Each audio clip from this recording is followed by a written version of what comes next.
Benjamin Franklin once said, "The bitterness of poor quality remains long after the sweetness of low price is forgotten." The fact is, quality matters.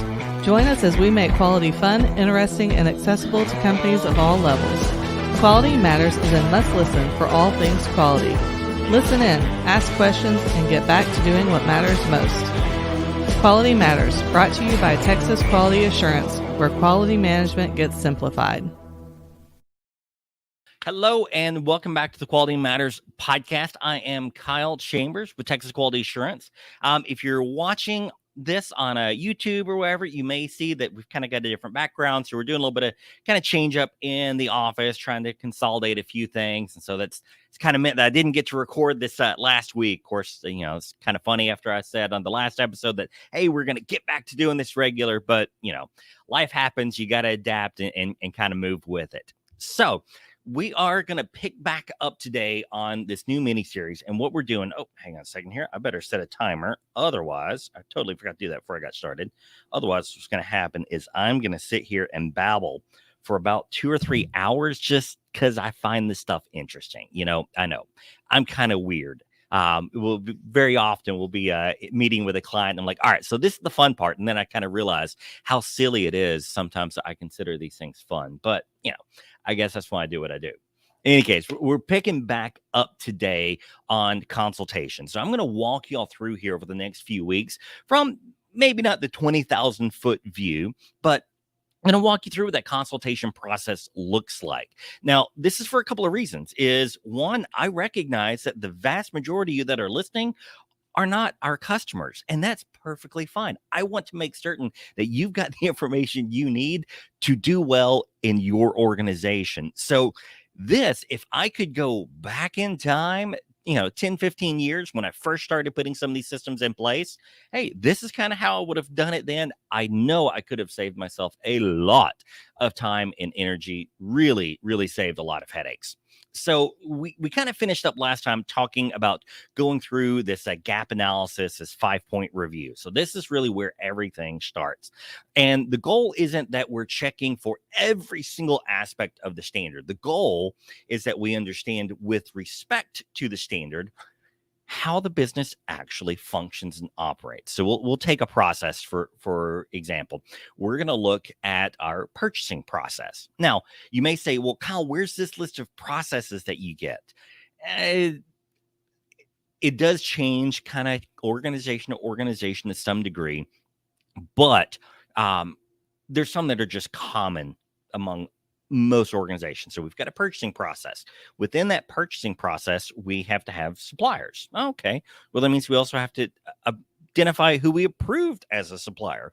Now, if you're not running an ISO 9001 or API Q1 or throw in any other random standard you want in there, compliant standard, you may be saying, well, Kyle, I don't approve suppliers. Well, you do. You just don't know that you approved them. When you say, yes, we're going to use those folks and I'm going to cut them a check or whatever it is for, what they're doing, you've approved them. You had some criteria that you used to approve them. So those are the type of things I want to document. It's like, great. So we've got this supplier. Why? Why'd you pick them? And then someone will kind of feedback to me why they picked that supplier. Like, okay, well, how did they get entered into the system? Because they have to be in some accounting software somewhere because we've got to pay them and track that we paid them. And so they'll go through and answer those questions. They'll kind of tell me how they got them in the system. Like, okay, well, how'd you hand that over? Let's say they get handed over to accounting. We've got a small company, maybe 50, 100 employees. And we've got someone sitting over there that probably does multiple jobs. Maybe they help out with accounting. They manage QuickBooks. They do HR. They help out with workers' comp. They handle insurance. We've kind of got this general office admin person, which again, really common. And so what I'll ask is like, okay, well, when you handed it over to accounting, would you give them? And it may be that they say, oh, well, I give them a copy of the quote that I got from the vendor, and that's got all their information on it, and this is what accounting needs. Great. Another answer could be, I just email them and say, I just bought this stuff, and you're going to have to make sure that they get entered in the system. Okay, I'm sure accounting loves when that happens, but the truth is, you still have a process. You still have a sequence in which things get done and get accomplished. And that, my friend, is what we care about in that gap assessment. We are by no means saying the standard says you have to do it this way. I simply want to know how you do it. The fun thing here, again, I say fun thing is I didn't even catch myself doing it until I did it, is this really allows for a lot of creativity. So, if you're listening, you're probably not seeing any of this, but up behind me, I've got ISO standard, API, all this different stuff up here. And, they're full of rules, requirements, regulations. And it's like, well, how do we meet those requirements? Sometimes you got to get a little creative. We can be creative. If the standard does not forbid us from doing it, then, hey, we can do it. A simple example is, let's say the standard says that you must determine. Well, what on earth does determine mean? That's kind of a weird term.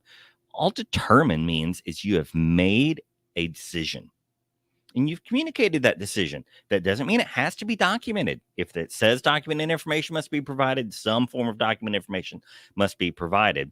But again, if we're being creative, like documented information, or maybe they say you must maintain a record of it. Okay. What kind of record? Does a record mean that I have to have a specific form I fill out for every decision I make? Maybe yes, maybe no. Maybe that documentation is as simple as the manager checking a box and initialing so we know it's him on a form. That is documented information. The point is, I just want everyone to kind of open your mind a little bit to the possibilities of how we maintain compliance. So again, I'll go through that. And those are the things I'm looking at for purchasing process for suppliers. And then I'm probably going to go over and talk to shipping and receiving. And I'm going to ask shipping and receiving, well, when product comes in, what do you do with it? Now, they'll give you some quick answer. Well, we just send it over to warehouse, or we take it out to the shop, or whatever it is. Okay, well, that's fine. When it comes in, is there any paper? And I ask these dumb questions as if I'm completely clueless, but it helps put you in a non-threatening position, because look, everyone knows if you're putting a system in place, they know you're about to make their life more complicated. And a lot of people are fearful of, am I doing things the right way or the wrong way? Are they going to get mad at me because I did it this way, or get mad at me because I did it that way? So just come in, like, honestly, with kind of a childlike innocence of, I don't know what's going on here. Can you help me figure it out? Maybe scaffold that with some well-phrased questions. So like this is like, well, when you receive, let's say in this case, we're receiving weld wire. We're a weld shop, pretty common. You're receiving weld wire. Ask them, when you receive that weld wire, does it come with any paperwork? They'll say, they'll probably say, oh, yeah, we get, maybe there's a material cert that comes with it. Maybe there's a packing list. I mean, kind of depends on where you purchase it from, what paperwork comes in. And then I'll just ask the next dumb question. What's it for? Well, maybe they'll tell you, maybe they won't. I've run into both scenarios. Let's say they do tell you. They're like, oh, well, that's the, that's a material cert for it. Oh, okay. Do you do anything with the material cert? Oh, yeah, I give that over to our operations manager, and he files it away. Oh, cool. All right. So I know right now, even if we're not doing all of the traceability and managing with the inventory and tracking each little bit to each little project and part of the job, I know what process is there. I know what process isn't there. And again, this helps me identify what those gaps are. This helps me identify what the process is, so we can start to pair it better with the standard. So again, these are the big outputs of that gap assessment. Material traceability. That's another one we have to consider. Material traceability is a real fun one, though. Because material traceability is like, well, how detailed do we need to go? Company I used to work for, man, we tracked every inch of weld wire to the material it went to. If you changed out a spool of weld wire, I knew which one of those 100 components got the second set of weld wire versus the first one. It's not fun to set up. You have to have a good inventory management system to make it work. But maybe your shop isn't that detailed. See, we all immediately assume that we have to be that detailed. The truth is, company I worked for before, we had to track, if we used fasteners, we had to track each fastener to a material cert for some of these projects. That's not fun. That's not easy to do. I mean, it is a real pain to do. And so this horrifies folks when I use the term material traceability, because that's immediately what comes to mind. Now, in this instance, we had to do that because of the risk involved with the products that we're working on, right? So we simply could not afford failure, period. You have failure on some of these components. I mean, you're talking about $1 million+ of damage, outages, loss to customer, bad reputation. You just can't risk failure at all. Now, a lot of organizations, a lot of industries, it's not quite so critical. And so then you're going to be like, well, Kyle, how do I make the determination how detailed I need to go? This is one of the few areas where I actually recommend a risk register. For any of you who have listened to me for a while, or maybe have gone through a consultation process with me, you know that I truly dislike, nearly could say hate, risk registers. But this is one area where they are useful. If you have determined that this is a very low risk for material traceability, for instance, we've got one customer who does a lot of woodworking. Now, as you know, no two boards are identical. Now, if you're working with metals or plastics, you have the expectation that every single sheet of metal, every single piece of bar stock, everything is identical and uniform throughout. No one can expect that with wood. So we can't do the same level of material traceability there, nor would it even make sense to try. So in these scenarios, you can then add into the risk register that this is perceived as a very low risk to our organization, give some justification as to why. And then you can say, and as a result, we're using these minimal levels of material traceability. My gosh, when you're going through an audit and the auditor, because again, a lot of these auditors, they have preconceived notions of how it should be.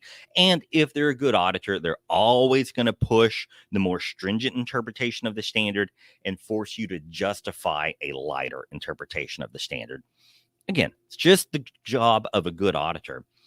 But if you can come at the auditor and he's like, well, why is it that you're just keeping copies of, the purchase orders and, a heat number only if the wood was heat treated? Otherwise, you're just doing a visual inspection on it when it comes in. And you're like, yeah, that's great. That works wonderful for us. So he's like, well, that's not material traceability. You're like, haha. Well, it is. Let me show you my register here. I have already predetermined all of these risks here in association with material traceability. And this, what we're doing, meets and exceeds any of the requirements we determined by analyzing the risk. Now, you're using just a bunch of auditor speak and quality jargon there.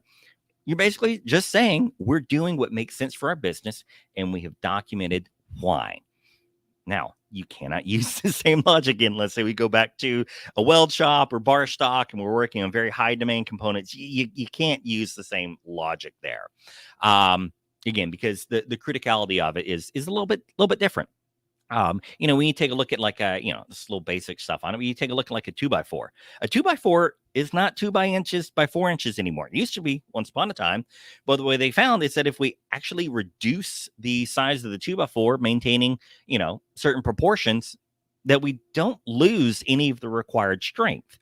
Now, I'm not going to go into all the science of how that works, but that means there's still some little bit of a margin in there for it. And these numbers are based off of kind of averages of different pieces of wood, the grains, and all this different type of stuff. Well, we use metal because wood won't work. So there are certain properties that we're looking for in the metals that we just can't get out of another material like wood. So that by virtue of the fact that we're using a different material, kind of has already identified that there really is a need for it. All right. But again, these are what we go through, and these are the conversations that we have when we go through that gap assessment. Once it's all finished, we're going to have a lot of very common processes. So I'm going to kind of go through and list some of those for you right now. These are all what are actually on our 5-point review. Let me see if I can pull one up right now, just so that I don't forget anything, because Lord knows I oftentimes have a little bit of a bad memory here. And I thought I had one available. Guess I don't. Okay, that's fine. I probably should have had one pulled up before I got started today. But no, so we'll go through it, and right now, I'm talking mostly to ISO 9001. I'll be honest with you, even when we do our API Q1 clients or, very few Q2 clients, because there's just not a lot of Q2 certifications out there. We tend to follow the ISO 9001 format, layout, and language when we're dealing with our procedures. Almost 9 times out of 10, in our experience, I can't say this is universal, just in the clients we've worked with, if they've got Q1 or Q2, they also got 9001, because let's be honest, Q1 and Q2 are more stringent than 9001 in most areas, maybe not by much, but by some. And really, the only thing extra that 9001 has is specifics of how it deals with risk and specifics of context of the organization, which still kind of indirectly the other standards address. So I'm going to use kind of 9001 language. So don't think that, hey, Kyle, you're skipping my whole industry. No, I just recognize that these are all fairly transferable with each other, So we're going to start with the most vague, weird one of all, context of the organization. Context of the organization. Oh, by the way, in the future weeks, I'm going to go through each of these processes in a lot more detail. So if you feel like I'm skipping over a lot of stuff or breezing through it, hey, I am. So listen in over the next few weeks, and we'll get into a lot of detail about it so you can really, really make sure it works. Hopefully, I can get you maybe some samples of what these look like. It's just sometimes it's a little hard to generalize and sanitize some of the work that we've done. So I want to make certain that we've got some time to go through that. But let's talk about these processes. We've got context, the organization. This is all about who you are, what you do. Okay. Well, I want you to tell me the type of products and services you provide. Do not tell me everything you could potentially provide at some point in time in the future, or your 5-year, 10-year strategic plan for the company. That doesn't really belong in your quality manual. Context organization, 9 times out of 10, ought to be documenting your quality manual. I want to know what you currently do, what you're currently capable of. If you've got something in the near future that there are active projects preparing you for, fine, let's list that as well. But anything's in there, it's saying this is what I do.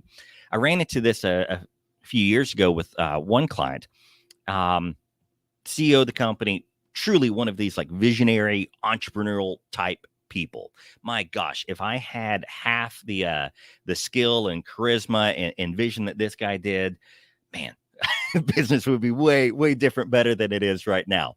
But I'm just a computer geek that learned quality management. So, but this guy had on the website, man, they had all of these things that could be done that were within the grasp of what they do. And maybe they'd done 1 or 2 small projects in the past, so they could say that we've done it. And really, their website was just phenomenal. All of the things that they listed on there, just wonderful, really attracted a lot of business to them, a lot of opportunities. The problem was they didn't actually do half of that stuff on a regular basis. So I had to tell them, like, look, before you go get certified, you kind of have to pull some of the stuff off your website or make it really clear that these additional services here that you want to move into, you're not certified for. Otherwise, you kind of misleading saying that, hey, this whole class of services over here that we really haven't ever done, but I have the skill to do, we're certified, to do. That wasn't the case. So really, we've got to narrow down the context of the organization to what we actually do. Now, you might be saying, well, Kyle, what if we expand and grow and get all these new opportunities and new capabilities?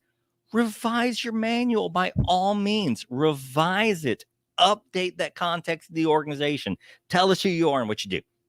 All right. Another part of context organization, we're going to look at what's called internal and external issues and interested parties. Really, again, weird, complicated language. But what we're looking at here is what are the big deals that bother our company? Like, what are the issues that could impact us? Okay. So, I think recently Geico pulled completely out of California, some other locations. One of the issues that led to them shutting down their facilities was insurance regulations. I know here in Texas, like, our insurance rates are going sky high right now because of some new regulations, some new changes, and these are issues, external issues that impact our business. All right. So that caused Geico to say, you know what? We're getting out of there. We're done. That's an issue we no longer care to deal with. Okay, so let's context the organization. What are the issues externally and internally that severely impact you? Now, you could start building 100 item long list. Oh my gosh, please don't. Let's try to keep these fairly brief, fairly short. There is no rule. The auditor's criteria is really in that interview with you of how well you explain it and describe it. So if your internal, external issues are only 5 to 10 items long as these are truly critical items that impact your business, fantastic. Let's say part of the issue with your business, we had a client here a couple years ago that had, my gosh, I think 40 plus of these giant oil tanks. They did, mixing and blending of fluids and things like that. Well, one of the issues for them is that there is a school right next door. One of the issues for them is they're in the Houston area where it rains all the dadgum time. Well, and it's always humid. So you get just the slightest little bit of oil on the ground, man, you've got a slick that's just going to be there for a while. Then you've got all of the other environmental issues that come with it. And these were their internal and external issues that were of primary concern. So we have to make sure that we've got controls in place to mitigate these issues. Now, if you're still a new and young, or maybe a redeveloping business, you're really trying to jumpstart things again, going through the process of identifying the context of the organization, who you are, what you do, internal, external issues, really, really valuable for you. If, on the other hand, you're 20 years into operating your business and you really haven't seen significant changes in 10 years, you're going to feel like this is kind of a waste of time. And honestly, sometimes it is. We still have to have it documented to get certified. That's going to open up new opportunities, so forth for you. But you may be like, Kyle, this is stuff I already know. We all know all of this about our business. Yeah, I get it. But you still got to do it anyways. So context organization can be one of those kind of funny, tricky areas. Then we're going to go into leadership. So leadership, we're looking at management commitment. We're looking at kind of the organization of your company. You'll find that even though there are different clauses, clause 4 and 5 for context and leadership, it's really a lot of overlaps in execution. So if you feel like I'm blurring the lines here, I am, because different organizations, they kind of blend and blur differently.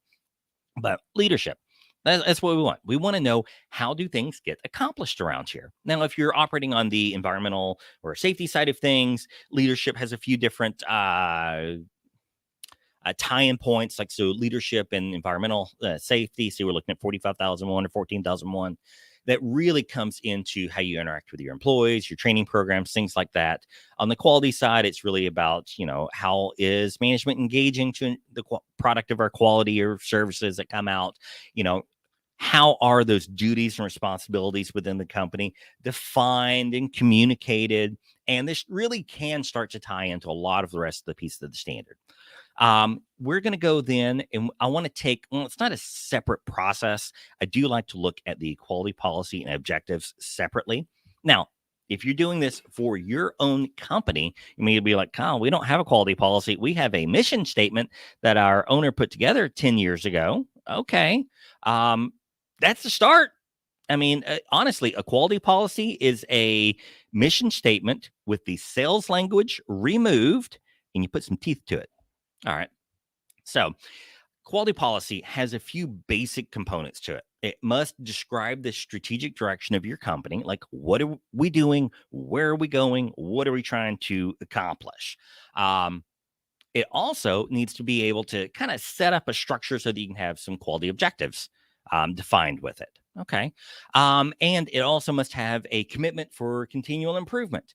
Now, the problem is you look at all these things and you can really start to build some pretty generic, vague, and they all sound alike quality policies. Now, I've got a separate video that we did on the quality policy. So I'm going to end this little discussion there, and you can go back and find that video on quality policy. I think it's fun. I think it's interesting, but hey, maybe you will, maybe you won't. We'll see. But then we also want to take a look at our objectives. Now, objectives, when I ask about this, the first thing that people do is like, they start telling me all their KPIs. Could be a great thing. Maybe it's not. Maybe it is. Maybe it's not. We don't know yet till we take a look at them. But the idea of the quality objectives is you're kind of like a litmus test. So I'll give you an example. We've got a small above ground pool at home. It's one of these kind of soft side ones. I mean, it's a nice above ground pool for what it is, but they're really kind of hard to take care of. and the pumps on them aren't that great and so forth. So when you go do the chemical test on it, it's going to tell you it's lacking this, it's lacking that. But really, if you see it cloudy or green, that's what I'm trying to avoid. If I see it cloudy or if I see it green, I know I made several other mistakes along the way, and I've probably been making those mistakes for weeks at a time. So every time the pool looks cloudy or gray, those are my objectives for the pool. No cloudiness, no green. Okay. If those two fail, then I need to start doing the chemical test strips. Then I need to start thinking about how I'm vacuuming it and cleaning it. And maybe the filter needs replaced or needs changed. Now we've got a sand filter in there. Maybe it needs backwashed, whatever it is. But those could all be good KPIs. Now, good KPIs, if tracked and managed on a regular basis, will always ensure those quality objectives are looking good. But life happens, just like, hey, I didn't record for the last couple of weeks after I told you I would. Life happens. These quality objectives are your ultimate litmus test to tell you that something is going really bad for an extended period of time within your organization. Really common objectives might be on-time delivery. However, with the way that the whole international shipping system and freight delivery has been, we have started referring to it as on-time completion and tracking when we close product and send it for shipment as opposed to when it actually gets delivered. Well, that's another conversation for another day.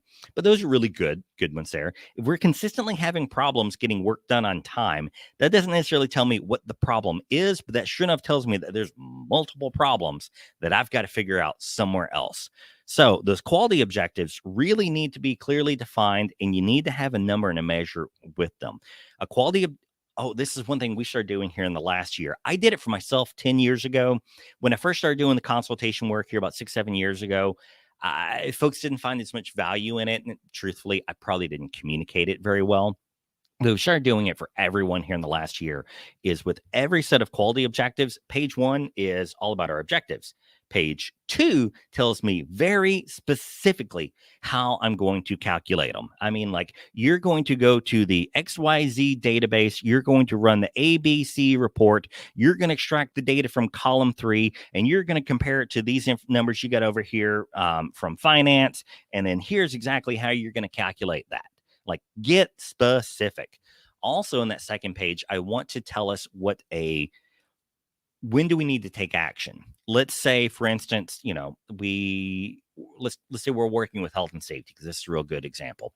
And we say we want 0 recordables. Totally agree. I don't think anyone should ever say, we want only 1 recordable this year. I mean, it's kind of crappy. You're saying, look, we want to keep folks safe, but man, if Billy over there breaks a leg, hey, that's fine. It's just one leg broke on one guy. We're fine. Okay. You don't really want to do that. We all agree that we want the objective to be 0 recordables. Okay.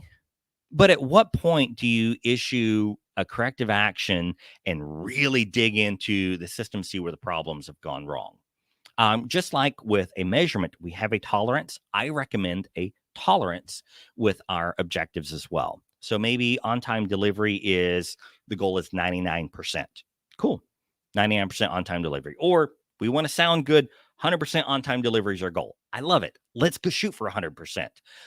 But at what point do you go, man, we're screwing up. We got to fix this. Is that a 1%? Hey, our goal is 100%, but if we're at 99%, we're not going to do anything about it. We're going to be aware of it. We're going to talk about it, but we're not going to take any corrective action. But hey, we hit 98% and we're figuring stuff out. We're doing some investigating. We're going to figure it out. We're going to issue a corrective action, and we are going to actively make changes to get it back to 100. Okay. So we want to set our tolerance there. How much are we allowed to be out before we have to do something? Now, in the past, I used to do like a color code thing on it because, hey, everyone loves the red, yellow, green dashboard. Problem is, when you put stuff in yellow, that doesn't specifically communicate any desired action. So I have since found that we have a goal, we have a tolerance. You get outside the tolerance, we have to issue a corrective action, period. Now you get to define how frequently you check these objectives. Okay. So in any case, these are the conversations that we have. Like I'm talking to you just, maybe a little faster, a little shorter, but this is exactly how I would do it if I was going through the consultation work with some of the senior management of the company. So we go through this. Then we're going to talk a little bit about risk. I do not like to treat risk as its own separate process. The reason being, you look in the ISO 9001 standard and you look at kind of how some of the other major standards account for risk. We're either doing a risk management standard or we're just making good business decisions. And that's effectively what risk-based thinking is documentation that we've made good business decisions. The 2008 edition of the ISO 9001 standard had a preventative action clause. They removed it in the 2015 edition of the standard, which we're still on, because realistically, the preventative action and the corrective action clause are the same thing. Truly, the only difference is in a corrective action, we had a known defect, and in a preventative action, we had a potential defect. What's a potential defect? Oh, that's a risk. And in the previous edition of the standard, we had really no good way to account for changes that we made for opportunities only. We're all kind of funneled into continual improvement, but we didn't have a quality process for continual improvement other than continual improvement.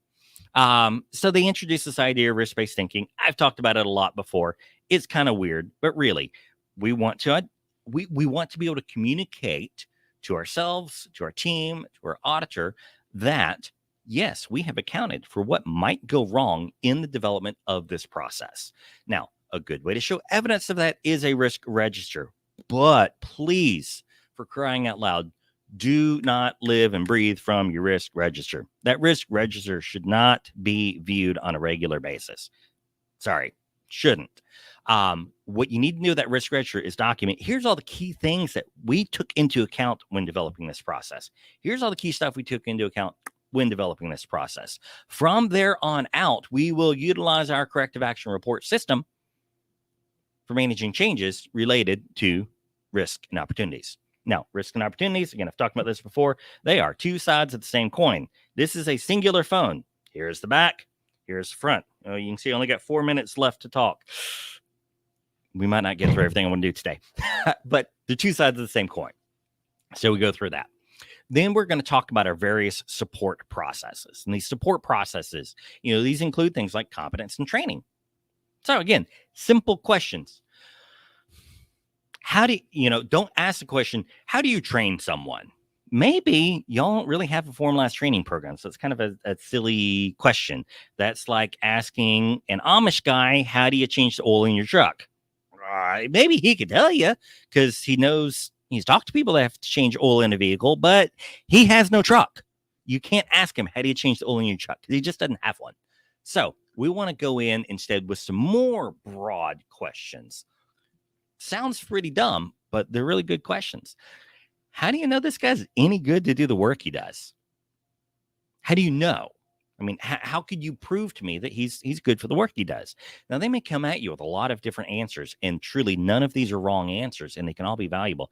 And I'd be like, look, he's done this for 30 years. He's the most experienced guy we have here. We all go to him for help. I mean, none of us are qualified to certify him. Okay, we can actually work with that and deal with that. I've done this before. What you do is you get management to write up a letter for him effectively on letterhead stating that due to, his years experience, qualifications, blah, blah, blah. Maybe we get a copy of his resume to show all the places he used to work. We get a copy of any certs that he might have got before. We say, look, this guy's qualified for XYZ process. Okay, cool. All right. Now, there are some caveats to it. Maybe this is with welding and we have a WPS that needs to be in there. Maybe this is with forklifts and, we have to have documentation's sake that he took the quiz and things like that. But we can do a lot with it. So we don't have to just treat everyone from ground zero. There may be some exceptions to the rule. Great. They can be exceptions to the rule. We'll document it and move forward. Maybe on the other hand, he's like, look, we send everyone over to the safety council for their safety training, and we don't really have any other training. Otherwise, we've got a couple of guys that, we send out for welder qualification, and we send them over to this lab for it. Okay, cool. So you're outsourcing the majority of your company's trainings. Fantastic. We will document it as such. But you just want to, again, go through and determine what people are and aren't doing and document what's currently being done. We can then later figure out how we could map that to a requirement of the standard. And when we can't, then we have to introduce something new. And then we're going to talk about documented information. Yeah. So documented information is probably where I will pick back up next time, because there's still a lot more to talk about here. But again, all of this is how we go through that consultation process. And you're probably thinking to yourself, Kyle, it sounds like all you're really doing so far is just talking to people. I'm like, yeah, you know what our business is run by? Our business is not run by computers and phones and procedures. Our business is run by people. So who do I need to talk to? People. Our computers, our software, our forms, our procedures, all of those are designed to support the people that do the work. So understand what your people do. In doing so, you're going to get a really weird added benefit that you never probably considered, is people are going to quit being so afraid of you and the complications you're going to add to their business. And instead, they might actually engage with you, communicate with you, and share some useful insights. You definitely want to be on their team. The best way to be on their team is just to act like they are smart, intelligent people and try to understand them. If you come at them with this team building mentality, I'm here to work with you and I am on your side, and then you just ask them a lot of pointed questions, and you start using a bunch of jargon and you start telling them what the standard wants, you've got bupkis zero hope of engagement with those folks.